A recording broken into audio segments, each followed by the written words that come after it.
My name is Musonda. I'm the founder and CEO of Java Foods. We're a food processing business based in Lusaka.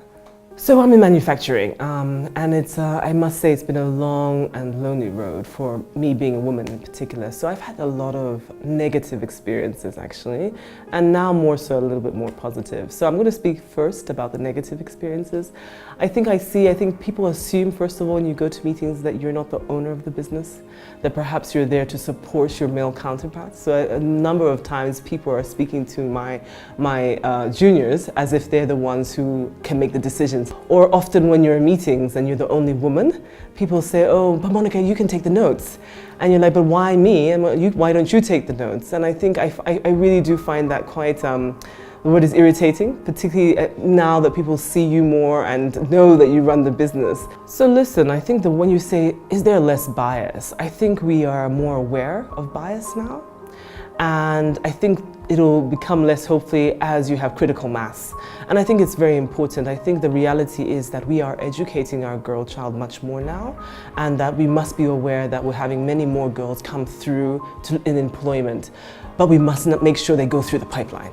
As in, we must understand how we can encourage them to grow through, and therefore then everybody gets used to seeing a woman engineer at the base level, at senior management level, running a business, at the chair level as well. But that's going to take time.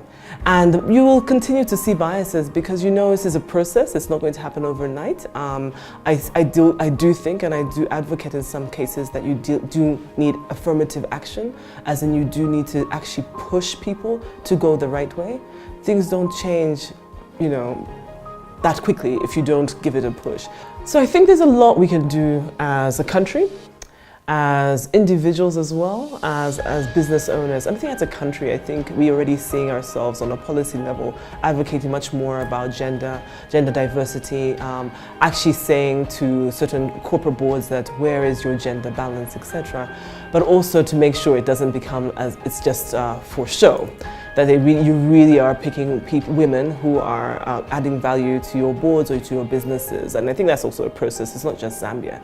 But on a sort of more corporate level, I think it's a commitment. I think I can speak for Java. Java, we are making sure, and we're in manufacturing, so it's a little bit more complicated because we don't have the base yet, to make sure in the next 2 years that our workforce will be 40% women at every level. So this is at the factory level, in management, and of course on the board. And so my board is already run, of course, I'm the CEO, and I've got 2 other board members who are women, so we're already doing really well at the board.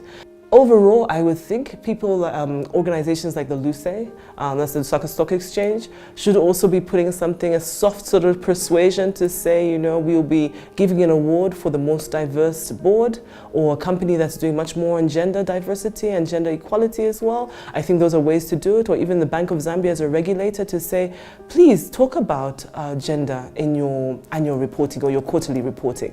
So I think those are things you do without sort of legislating, but actually pushing people to one, see why it's good for them. They actually say, and studies around the world have talked about this, when you have women, your companies are more productive and therefore you're able to generate more income. So I think there are lots of things, and we're seeing this in a lot of countries, and I think it'll be good for Zambia to also follow through. My name is Monica Musonda, and I strongly advocate for better the balance, better the world.